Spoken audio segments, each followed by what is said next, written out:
Speaking of Mustangs, we watched Lord of the Rings, which has a horde of it. That was a stretch. This is so stupid. You're like, go. Yeah, I totally made that up. We need to find a new game. I don't mean that to trick you. I'm just like, that's surprising. That's exactly what it's meant for. I like it when it's just, there's a bad guy and he's bad.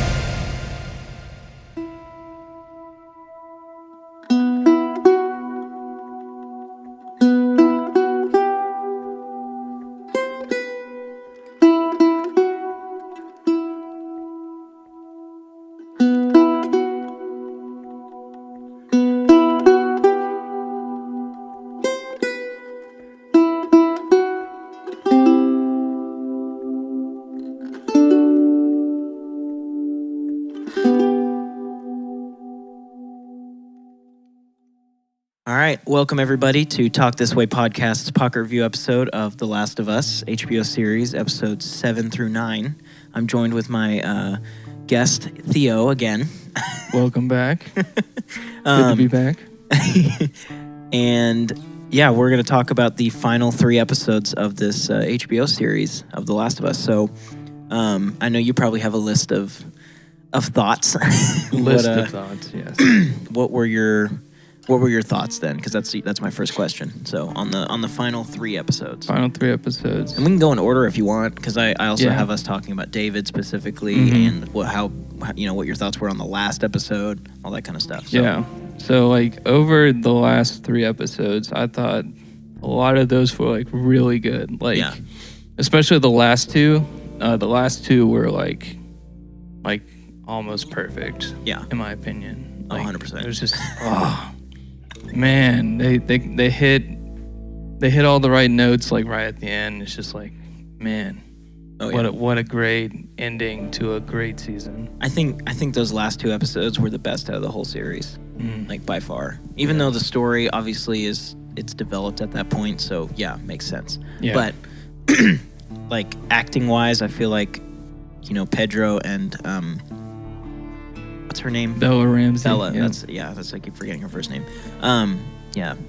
Pedro and Bella, like, and they'd worked together before in Game of Thrones, but I think did they work together? I know they were both on Game of Thrones. They were both on Game of Thrones. They were in separate seasons. Yeah. Okay. Well, maybe they said hi. Yeah. But I feel like when I don't know. I'd mentioned this before to you, but I was worried about her ability on her own because I feel like she does really well with other actors in the scenes. Mm-hmm. And obviously episode 8. Mm-hmm. Yeah. Episode 8 was with Joel being injured. Yeah. And out of the picture for the most part. Right. And I thought she did really, really well. So it was one of those things where I say the last 2 were the best because everybody finally hit their mark. In my opinion, like Joel did great. Joel was finally a badass. Thank God. He finally got to the point where he was killing people and it was great. And then Ellie obviously did really well in all of her stuff. Bella did a good job. And then David, I can't remember the guy's name, but whoever they cast as David was a really good fit. Really good fit. I had looked him up and he's in a couple other movies that are fairly popular. I just can't remember what they are off the top of my head, but yeah, he just, because in the game, David's played by Nolan North, who played Nathan Drake in Uncharted. It's the same company. But, great game. Yeah. Which he sounds nothing like Nathan Drake, David does in the game. But, David in the game is pretty much the same kind of vibe that David is in the show, except in the show, it's expanded on more. Mm-hmm. As far as what his beliefs are. Now, it's hard because as a Christian, right. It's hard to hear some of those things because it's like, man, you are ripping us you are giving us such a bad name, because this is not what I believe, nor is it what I think. But again, I like the adaptation of the corruption and the craziness, because even in the podcast, I got a little upset because of what they were talking, or the way they were talking about Christians. But never once did they say that all Christians are like this, which I appreciated. They just said that they played some stereotypes, and then they talked about religious dictatorships. Yeah. But I agree. I'm like, yeah, religious dictatorships are awful. Yeah. Those are the bad sides, of Christianity, which unfortunately is throughout history. But anyway, I thought they did really, really well. What did you think about David? David, man, he was like, because like at the beginning of the episode, I was curious, like, because like he was like preaching at the beginning, and I was like, it's like, oh, like I wrote this down. I was like, are they going like this route instead of like, the cannibal route and stuff like that? And I was like, are they even gonna add that? And then like, he's just like going on, and then like once you get to know him more, and you're like, and then you find out like when he's talking to Ellie, like he's like, oh, I don't believe this stuff. They need to. Right. And it was just like, oh, yeah. Okay. I loved that, and I loved how he still is religious, what I mean? But he's not believing in God. He's believing in the cordyceps. Yep. Yep. I thought that was a really cool twist. And you can kind of watch, like, you were playing through the game at the same time, right? I haven't. I didn't with this last part, but I'm looking forward to it. Well, I rewatched that part in the game because it's not out on PC yet, and I don't have a PlayStation right now. Yeah. But I've already pre-ordered it on PC. I've said that a million times already. Yep. But I went back and rewatched it on YouTube. That whole scene in the game, and you can kind of get that. Like, it's never explicitly said that he believes in God or that he is a Christian. Yeah. It just shows that he's religious. Yeah. To an extent. And I'm just like, he could totally be worshiping the cordyceps in the game. Totally. You know what I mean? Like, that makes sense. And the fact that Neil Druckmann had such a huge role in developing the show, it probably is true. That wasn't like an extra thing. I'm excited for that part in the game, like especially like once I get back into it. Yeah. Oh yeah. Gameplay wise, that's one of my favorite parts. That whole like you're just surviving waves with David. Yeah. Like try playing that on Grounded. It's so hard. Like you end up having to use a ton of melee. Like you run out of bullets really fast, and then when you have to save a lot of it for when the bloaters come. But anyway, that I was kind of sad because there weren't any infected in episode 8. Like, and if you listen to the podcast, the Last of Us actual HBO Last of Us podcast that hosted by Troy Baker, they talk about that. Because they're like, well, in the game, you can kind of emphasize their struggle and emphasize their, the David's colony or whatever with gameplay and different stuff. But in the show, there's no gameplay. So how do you express the issues that's going on inside the city or inside the little, town? Right. And it's like, well, you have to go deep into emotion and deep into relationship and deep into like, more story. Yeah. So they had to expound on stuff for sure, but I thought they did a great job. Yeah, and I didn't mind actually like the lack of infected in that episode, just because like just because they're just building on to like David and Ellie, and I feel like that was like the main point of the narrative. Yeah. For that part of the game. Right. So it was just like they really wanted to even to like David and Ellie and like how in a way they're kind of the same. Right. And just Ellie realizing that like towards the end, Which is crazy because it's so effed up. Like that whole thing. And David's an awful, horrible person. Yeah. But yeah, it's cool because it does give a perspective of like there's a lot of different perspectives in this episode because it's like Jackson, which is thriving, and then this place, which is something. It's a ski resort. It's a steakhouse ski resort. I can't remember the name. Yeah. But David's Colony or whatever, like they're struggling. It's like same thing, but this side is struggling, and then it's like, led by Tommy and his wife, kind of over here on this one, and then this one's led by David, who's corrupt and is manipulating and misleading all of these people. It's like, cool comparisons, and then with Ellie, it's like. Yeah, Ellie could be a David of sorts if Ellie went down this really bad path. Sure. Yeah. Of course, it'd be very different because she's not religious at all. Right. Yeah. Yeah, So, yeah. Do you have any last thoughts on that episode before we move on? Just a couple. Just like I love it, like because like when I was like I wasn't sure if they were gonna add the cannibals, and like when that guy walked in with the meat, and she was like, "What is this?" Like when they were putting in the stew, and he was just like, "It's veal." I was like, "No, it's not." Yeah. And then like it was like a added effect, like literally like right before everybody's about to eat. Who's Troy Baker's character's name? I forget. Oh crap! It's like David and like. Is it Ben? I don't think so, but shit. Troy Baker. Yeah. David. They walk in with the elk, and then that was kind of like there it is. Yep. I was like, man. But yeah, like that part I liked, and then like just the ending where like Ellie kills David. And it's just like a 30 to a minute long scene of just like brutality and just like it was hard to watch. Oh yeah. For like a moment, and then like in the game, like I know Joel comes into the building and saves her, but like I loved that they teased like he was gonna come in and save her, but like he didn't. Yeah. And I felt like it was more powerful for Ellie to like kill David by herself.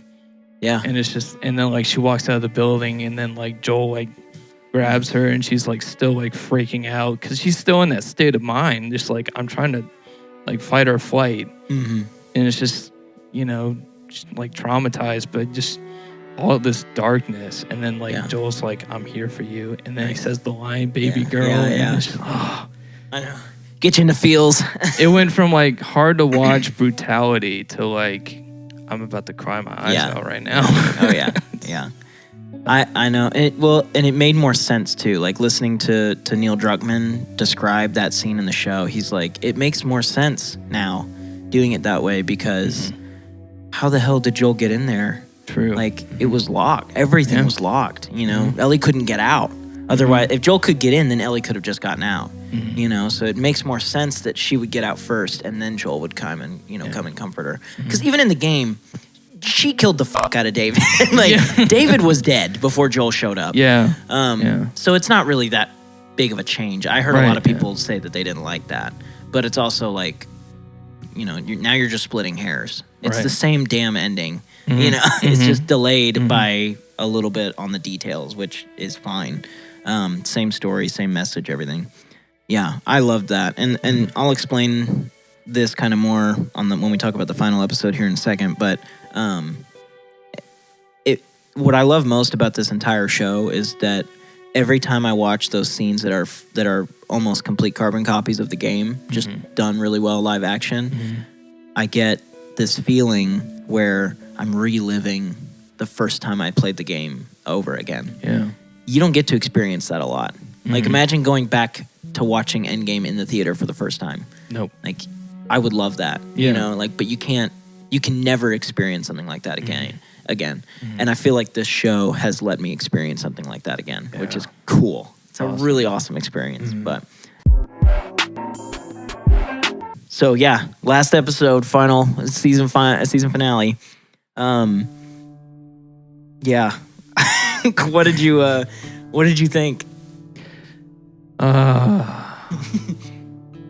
It like just. How many times did you cry? Let me ask you that. How many times did I cry? You're like, none. I'm a man. I don't cry for giraffes. Yeah. Which was a real giraffe, by the way. Real giraffe, yes, sir. Everything around, like backdrop, that was all fake. Yep. Well, I mean, if you look at behind, it's all blue. It's all those just blue structures. All that was CGI. Yeah. But the giraffe itself was real, which I love. Man, shows and movies that lean on the practical side are always better, in my opinion. CGI is cool, but it can never replace practical effects. Yeah. That may be just my hot take, but anyway, sorry. What were your thoughts then? Yeah. I didn't like. I think I would like tear up. I teared up towards the end because like just them talking like at the end, like on the mountaintops, just like, you know, all the feels and like there's like it's bittersweet. Yeah. And it's like people are just, you know, they want a different ending, but no, it all works. Trust me. Yep. Just, I mean, even the whole like Joel like deciding to like, you know, attack and like go save Ellie. Like even that whole sequence, like I know in the game it's just like, you know, crazy, like shooting everybody, like killing all like the fireflies in that building. But like they made it like emotional as well. Like it's brutal and just like Joel's just going apeshit. Yeah. And then like you're like, this is so emotional because like well, you have to. There's no gameplay. Yeah. You know, like that's exactly what the directors were saying. And I was glad that they had like a blend of both. It was just like I was like, man, Joel's just going off. Yeah. Like what? And then like just like even like killing the guy that like surrendered and like put down his gun, like, and then he just bang. Yeah, that was effed up. I was like, man. That was an extra. Well, here's what's funny. I say it was extra. It really wasn't, and I'll explain this more later. But the show is not, as far as Joel, and I know people got pissed about him being like Joel with anxiety. You know, like I get all of that, but Joel's from the show is not that much different from Joel from the game. Yeah, it just, the thing that's missing is the character is the player input. You got to decide kind of a little bit which direction Joel went, as far as like, because it was your emotion playing into how he reacted to stuff, because the game through gameplay gave you options, or gave you the option to respond. Because I don't know if you noticed, but in a lot of the like in a lot of the areas, you could just sneak past. You didn't have to kill anybody, you know? So, you know, with this part, it's you do have to kill everybody, or no, you don't actually. You can sneak past everybody in this final scene, but the player is the one who gets to decide, you know, a little bit on how you kill them, what you kill them with, if you kill them, you know, all that kind of stuff. So in the show, it's up to Pedro a little bit, and then obviously the writers of what they're trying to convey. But you know, people will be like, I heard this, I saw this on Twitter of somebody who's reacting to that last episode of like, they made out Joel to be a monster. And I'm like, he kind of is, number one. But number two, you have to think about the emotion. Like what you were saying, this is such an emotional scene. He is blind to what's happening. Yeah. He's not seeing people anymore. He's seeing brick walls that's preventing him from getting to his daughter. Yeah. You know what I mean? Yeah, air quotes. I was gonna say that like in that moment, like he's a dad. Oh yeah. Protecting his kid. And it's like you can look in, there's like multiple things out there that like look into like, what will you do to save your child? Yeah. And that's like a perfect example of that. Well, and that was the debate when the game first came out, because people were pissed off at the ending of the game, you know? Because it's like, do people agree with Joel? You know, do you save your most cared for or most cherished loved one versus saving the world? Like, which is the right answer, you know? Yeah. And there isn't one.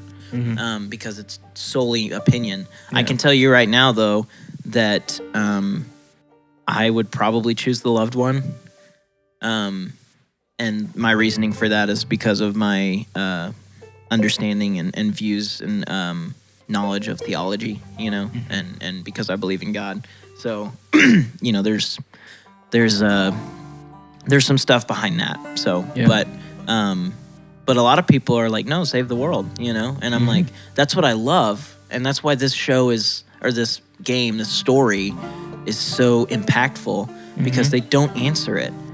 Like in my opinion, the best movies and shows and games and stuff are the ones that they don't leave you on a cliffhanger, but they definitely allow you some creativity. You know, they allow the player or the viewer to be able to take what the producers and the directors and everybody has made, and what's the word I'm looking for? Process it, No, I can't remember the word I'm looking for. I would say open for interpretation. That's what that's what I was looking for. It allows them to interpret it any way that they want. Yeah. The story stays the same. Yeah. But the player and the viewer get to interpret it any way they want, which makes it feel like they own some of it. Which again is why people were pissed in The Last of Us Part 2, spoiler alert, that he died. Yeah. You know? Yeah. So it's like, you know, because there's some ownership that they feel, you know, because they're like, Joel made the right decision. You know, like those people. People who thought that Joel made the wrong decision were fine with him dying, is what I found most of the point, or most of the time. So, and even like, you know, as like we're getting close to the end, it's just like I'm like, and like knowing what happens in the game in part 2, and I'm just thinking like the idea just pops in my head like there's gonna be consequences to this, right? And it's just like that's just the idea and interpretation of that. It's just like there's consequences to your actions. And I feel like Joel knows that, like, maybe this will come back to me. Yeah. But, like, he's like, as long as I'm with Ellie, like, I don't care. Right. Which, I'm glad you say that, because I wish I could transition into this, but that plays a lot into my new realization about the whole story. Okay. Because it's very much that he's aware the whole time, you know? And this is what's hard, you know, I'm not ripping on my buddy Ethan at all, and he'll admit this, he doesn't like movies or shows where he has to think really hard. He wants to watch stuff to be able to escape and just have a good time, enjoy a story. Yeah, definitely. But he did, like Tenet, fucking hated that movie. He hated that movie so much. A lot of people did. Yeah. But I loved it because it made me think. Too. You know, I thought about it. I actually watched that movie backwards. Oh yeah. There's like 2 or 3 nods to things. If you watch it in reverse, it's cool. Ethan has that same mindset about Last of Us Part 2, where he was like, the directors didn't really, or like the people didn't really care about the characters. They, they made up excuses to explain why it happened, blah, blah, blah, blah, blah. And after watching the show, I'm like, no, I get it now. I understand why they did that, you know, because it takes some thinking. Yeah. You know, it takes some deep dive into your own emotion and then the emotion of each character to understand, you know? Yeah. But, okay. So you said you loved that last part, like that final part where it's the promise me. This is what happened. Yeah. Promise me that everything you said about the Fireflies is true. Or swear. She says, swear to me that everything you said about the Fireflies is true. He's like, I swear. She goes, okay. And then it ends. And I was like, here we go. Yeah. I know. You texted me. You're like, holy fuck.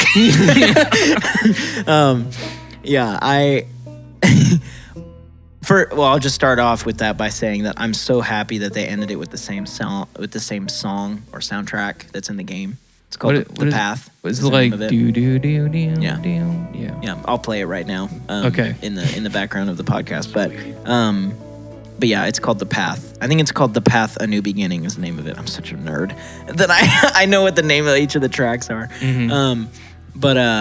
Because that song, ever since I played the game, every time I listen to that song, it has that emotion. Like, it's one of those, because, you know, sound and smell are one of the best triggers for memory in our brains. And so every time I hear that, I go right back to that moment when I felt really sad that the game was over. I felt really happy. Like, I was like, oh my gosh, you know, I beat the game. And also felt like just like, oh my, what's going to happen? You know? And then with the new thing with the show that I felt was same with you. I was like, here we go. Like, this really is just a huge buildup, you know? Yeah. I mean, obviously it's the whole story, but we're setting up for this crazy next season, you know? Because it is a cliffhanger, but it's also not a cliffhanger at the same time, you know? Yeah.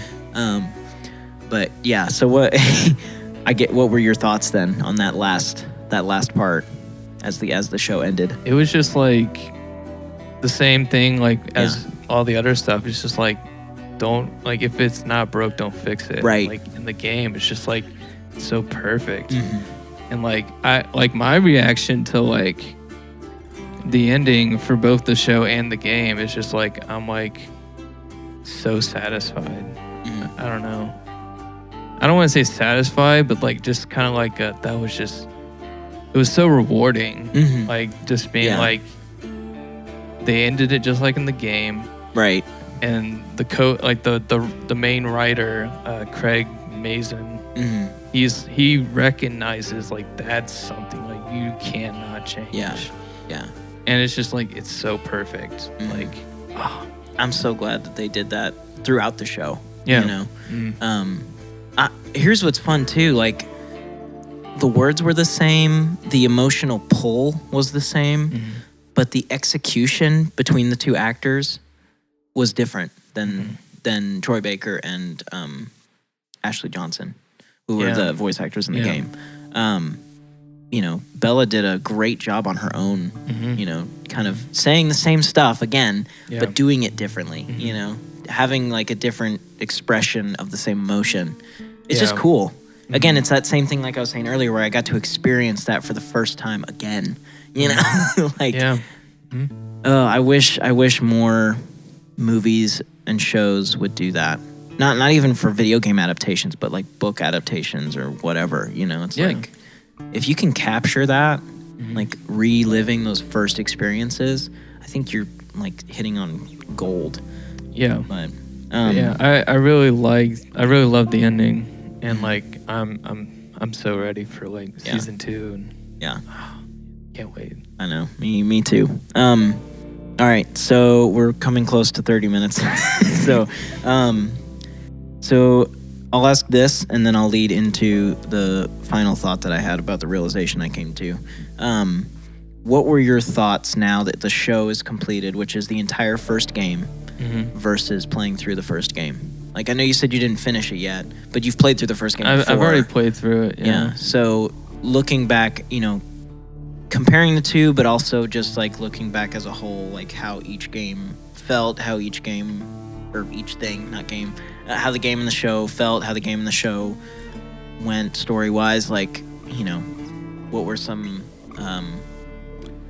I guess, like, grand thoughts or realizations, I guess, even similarly for me, now that the show's over and you're looking back, you know?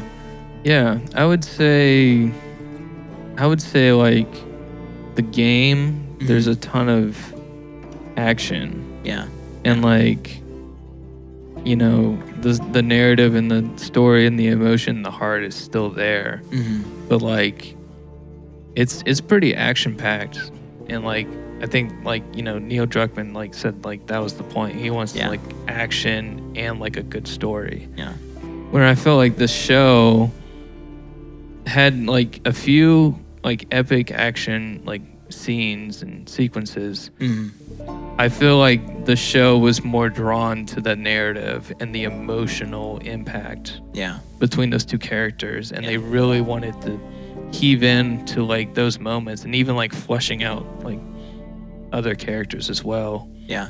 Like Bill and Frank, and then like even the Riley and Ellie, even though we didn't talk much about that. Right. But Right. I did. We totally skipped over that. I'm so sorry. No, yeah. I just think like the story just really like marinated, and like even like they made decisions that made like the story like a little bit better in the game. Yeah. In my opinion. Absolutely. Yeah. I'm excited. Again, you know, I'm going to be playing it on PC here in the next week or two. I'm hoping that somebody will mod it to be like the HBO show, where it'll be Pedro Pascal, you know, Joel modded as Joel, Ellie's modded, and then the guy who played Bill, Nick Offerman modded in. You know, like that would be super cool. That would be sick. Voices will have to be the same, but you know, it would be cool to see them. Yeah, I agree. I thought, you know, obviously the game is going to be more action packed because it's a video game. Yeah. But yeah, the show obviously just went way deeper and way more in depth into the things that we were all curious about. You know, the cordyceps, like the first 2 or 3 episodes where they really went in depth about the cordyceps and like, the whole infection, the science behind it. I love the cold open to the first episode. I was like, what is this? Like, I love it. Like, Even the second one where they were like, the doctor was like, you have to nuke everybody. Oh yeah. Like, there's no way. If one person gets out. It was a perfect example of just like, these are the stakes. And like, it's like, this influenced the story of like how important like Joel and Ellie's journey is. I was like, man. And it makes Joel's decision at the end mean a little bit more on the negative side. Right. You know? But still, the weight is still there. But yeah, I loved it. Looking back at the entirety of the show and the game, I love the game, obviously, because I played the hell out of it. I'm sad that I wasn't there. I wasn't allowed to play, because I was pretty young when it first came out. My mom wouldn't let me play a game like that. Tons of F words, tons of gore, not gonna happen. But I did play it on PS3. So I played it when it came out on that first console before it was remastered or anything. But like I'd been saying, the show basically gave me the opportunity to relive playing that game for the first time. And I've never experienced that in anything else that I've ever taken in entertainment-wise. So that was a really cool, fun experience for me. And that's probably why I liked it a lot more than a lot of my friends. Just because they're diehard fans of the game. And so they were like analytical, they were looking for bad things. I was, but I was also just taken away at how nostalgic I felt. That's a really good word to use. Like every episode, nostalgia hit me. But it wasn't like fan service. Like I wonder, because I had a huge issue with Endgame where it was the scene where everybody charged at the same time, and I was like, this is corny. This is all fan service, blah blah blah.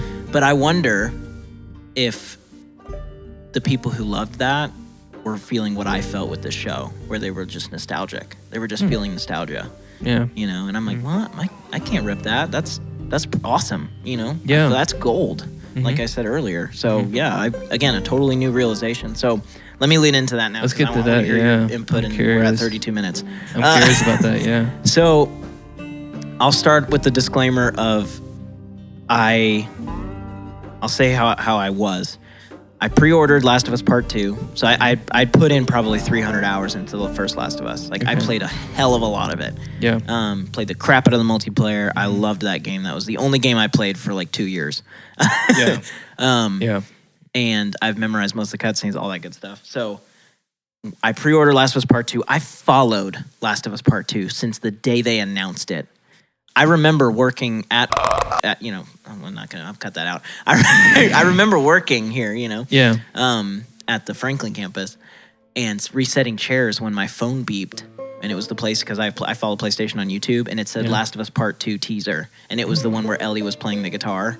Oh, yeah. And I'm just like, what? And I just I screamed, I threw a chair. Like I was so damn excited.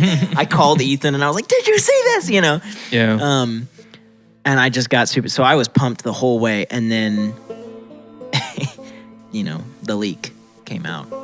And I had heard that they killed Joel off in like the first, hour of gameplay. And I was like, what? But again, having followed it for this long, I watched every interview. I trusted, I say that because, again, this is how I felt before now. I trusted Neil Druckmann, which indicates that after this, I didn't trust him. But, so I held out hope. I was like, okay, if he dies, then it's a good death, a good reason, all that kind of stuff.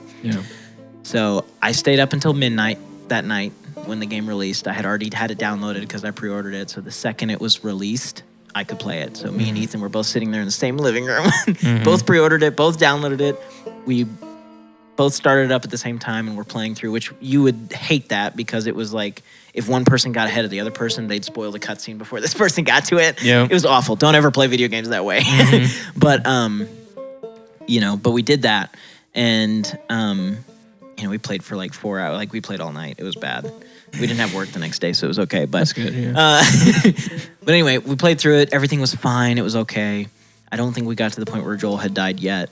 And then, I took my console home, was playing it on my own the next day, and I got to the point where Joel died, and I just got so mad, And I think it was pretty much that same attitude of like, I felt ownership. I I felt like I developed this story because of the interpretation I was allowed to have at the end of the last one. Yeah. So I was like, he's not supposed to die because I don't want him to die, you know? And I still believe that the way he died was pretty stupid, you know? Yeah. But it's not my call to make. And then it made the rest of me playing that game kind of bitter, because the whole time I was like, I hated Abby the whole time. Every time I played as her, I would purposely die because I just wanted to see her die.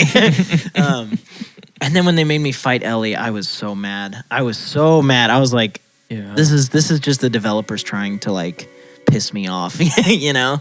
And I wasn't alone. Like Ethan felt that way, and then people I follow on YouTube that played the game felt that way. Yeah. It was pretty understandable, you know, whatever. Yeah.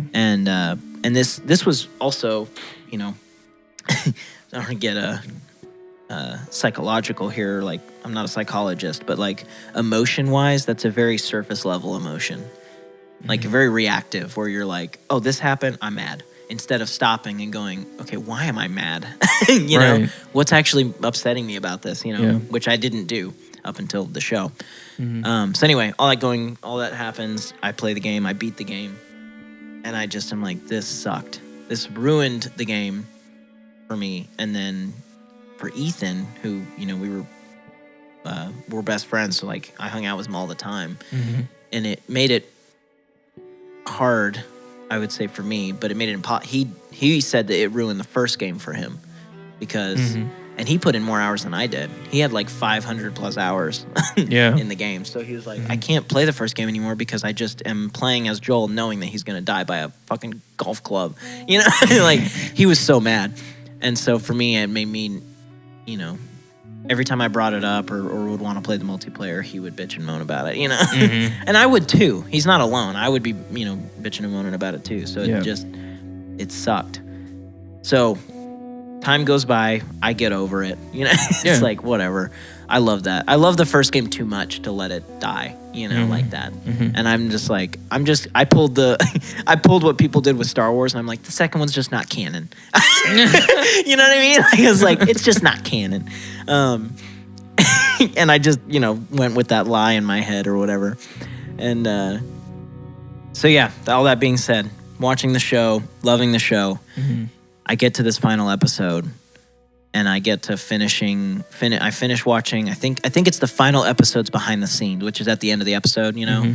And I listen to what Neil Druckmann is saying and what the director is saying. Craig, right? That was his name? Yeah. The director, okay. Yeah. And I'm just like, I get it. It's not an agenda, because I don't have to go into this necessarily, but I'm very, like, I'm not a huge fan of the feminist movement or like the feminist agenda and all that kind of stuff. And Naughty Dog is very feminist. And I felt like that's what that was for The Last of Us Part 2. Like, I just felt this like beating down an agenda. You know, they were just trying to shove whatever their beliefs were down our throats. And after watching the show and hearing the directors talk about it and really, really hearing what Neil Druckmann was saying originally, but not really hearing it. I was hearing it. It was going in one ear and out the other, but now it went in my ear and into my head. I'm like, no, this was the story from the beginning. Like, this wasn't just like they made the first game and they're like, oh, this was successful, let's do another game. Right. And then there was a female or whatever that was like, well, if we do that, we have to have a girl, and we have, you know, that was not the case. When they started the first game, Neil Druckmann had this idea in his head that Joel was going to die and that Ellie was going to be the main character, and there was going to be another character that was going to kill Joel that Ellie was going to have to confront. And on top of that, the story of, you know, the stereotypical dad hero saving the girl, turning into the girl saving herself, turning into the girl revenge, you know, getting angry and wanting revenge, to then forgiving her enemy and trying to live a normal life. Yeah. That's been the story from day one. And that never occurred to me, because in order to find that, first off, you have to do a little bit more of a deep dive into Neil Druckmann and like understand where he's coming from and his passion for this story. Yeah. And on the other side, you have to look into all of the idiosyncrasies of each character and the story overall. You have to look at the entirety of the first game, the entirety of the second game, and then what the show has offered us now is like we've been talking about this whole time, a deep emotional dive into the story as a whole. You know, you're not distracted by gameplay anymore. You are focused on the story and the development of the characters. I love Joel, and I still am sad that he's dead, but I understand. I understand why he has to die.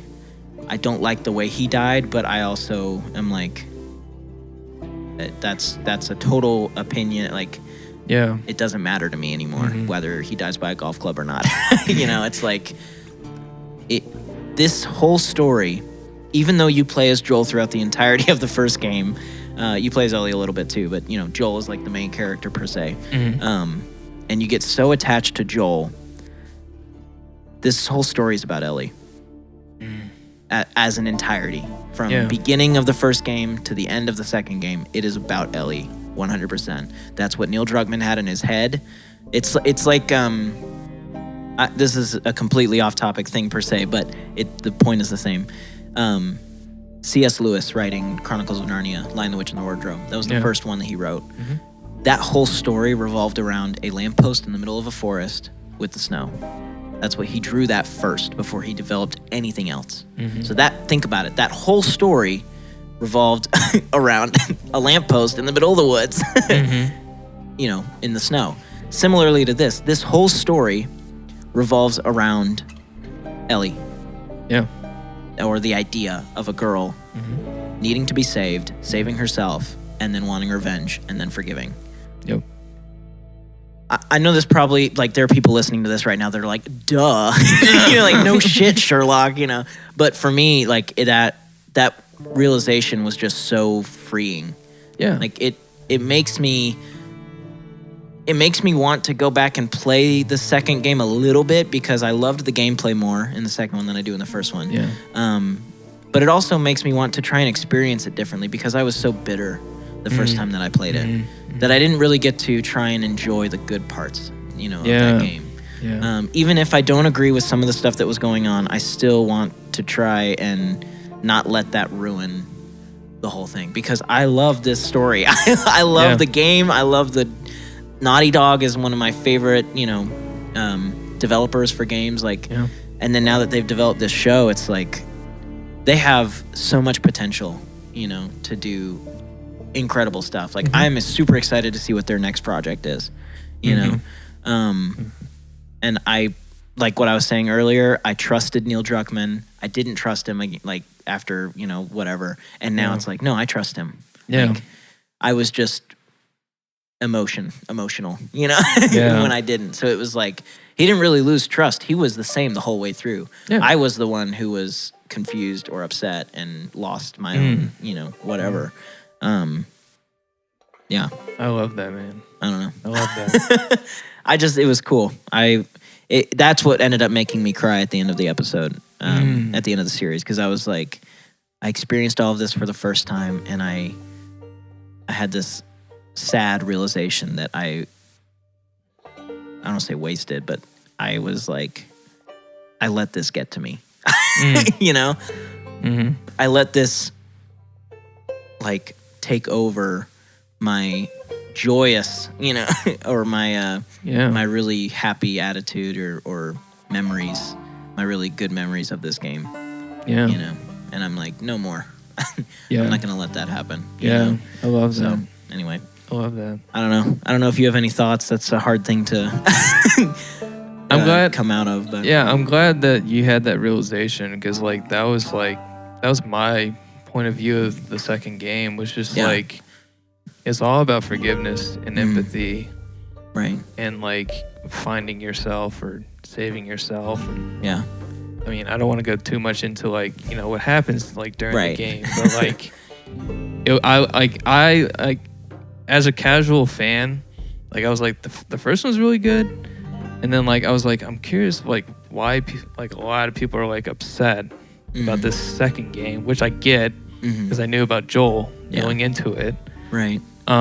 brutal scene. I mean, like, I was like, man, I don't know if I want to play golf anymore. But like, like just like that was like I knew it was coming, but like I was, and then like I was like, man, that was tough. Like that was hard. Like, but then like moments after that, I was like, but what is he trying to say? Like, what is this all about? Right. And like that's why I kind of lean more towards like the game is like, you know, really good in that aspect. Yeah. And like I was like I applauded Neil for that approach in the middle of the game. You're playing as Abby. Yeah. And I was just like, that blew my mind. I was like, whoa. Yeah. We're playing the person that killed Joel. Right. Why? Yeah. And then like, you know, just going through it, I was just like, you know, Abby's, you could say like, I don't know, like, not like she's like not bad, but like they're all trying to survive as well. Right. Like all humanity. And that was kind of the thing I thought, because, you know, Joel, I mean, no doubt, Joel's a bad dude. Like he's not a saint at all. Mm-hmm. But you sided with him a little more because you played as him, so there was that connection. Yeah. And this may just be for me, but as a dude, I resonated with him because he's a dude. You know, as a kind of a father figure, I resonate with that just because I want to be that. You know, so like there's a lot of personal connection I have with that. So I kind of numb out the thoughts of him being bad. I think of him as a good person. Yeah. Because I like him. You know. So, but yeah, it again, from being, it's all one story that was planned from the beginning. With that mindset, you're like, yeah, everybody's fucked up in this universe. I mean, the world's over. Yeah. The world's ended, you know? And then, again, you know, some people may think of this as blasphemous, but it's a fictional story, so it doesn't matter. But in this world, in the Last of Us world, God does not exist. You know what I mean? So it's like, well, yeah, there's no hope. There's no hope for anything, you know? So it's like the only hope you have in this sort of a scenario and in this sort of world is to be able to live with yourself, number one, and then number two, forgive. Like that's the whole point of everything, you know? Otherwise, you won't make it. You know, I think about how Jackson was thriving versus the other place with David, and it's like, well, Jackson's thriving because they're living in what the world thinks of perfect, you know, and we don't have to get political here, but like the whole thing about communism, because that's what that is. It's a communist, Jackson's all communist. Yeah. Communism works on paper because it requires everybody to give equally. The second one person is too selfish, it doesn't work. Yeah. In this world, I'll give it the benefit of the doubt. In this world, everybody gives equally, so it works, makes sense. You know, and great. In the real world, people don't operate that. People are selfish bastards. You know, like nobody is going to do that fully. Yeah. Or at least not everybody will. You'll get to a point where somebody will be selfish. Yeah. But in this world, totally makes sense. And in David's colony, he was the selfish one, leading other people who were also pretty selfish. So none of that worked. Yeah. You know. So I mean, everybody is messed up in this world. So yeah, it makes sense why you just have to learn to live with your actions and then forgive, you know? Yeah. And I think that's kind of what happened for us as the player playing as Joel, is we forgave Joel for his mistakes because we cared about him, you know? And I feel like that's kind of what Neil Druckmann was wanting us to do as playing as Abby. It's like we want to get to know her side so that we're like, okay, I forgive you, Abby. This sounds weird because it's a video game, but you know what I mean? Like in your head, it's like, no, you killed Joel. That pissed me off. Oh, yeah. But I forgive you because we're all messed up. You're just trying to do whatever. You know? So, exactly. And then Ellie just went off the walls and killed everybody, including a pregnant woman. So we're not going to talk about that. Yeah, that was hard, man. Like, oh. Yeah, I don't agree with Ellie's decisions, but it's like, it's like you still side with Ellie, but like she's making like a lot of the same choices. I side with her whenever she's trying to get Abby. I don't agree with her killing the pregnant lady or killing any of Abby's accomplices until her accomplices tried to kill her. Then I'm like, self-defense, 100%. She had no idea too until after the deed was done. And like, you know, she's like so distraught. She threw up and then like she ran away, and it was like, I was just in shock. Yeah. All right, we're at 50 minutes, so we got to wrap up. I got to cut this. I'm going to try and cut this down to maybe 45. I think I can handle a 45-minute pocket review. They're considering. Well, I've heard a lot of things like they're considering like not having the entire second game into one season. They'll probably split it up until 2. That would make sense. There's a lot. There's a quote that Neil and Craig, they both kind of want to like flesh it out into like 2 seasons. I would love that. Yeah, I would love that, and I think that would be a little bit easier to do too. Mm-hmm.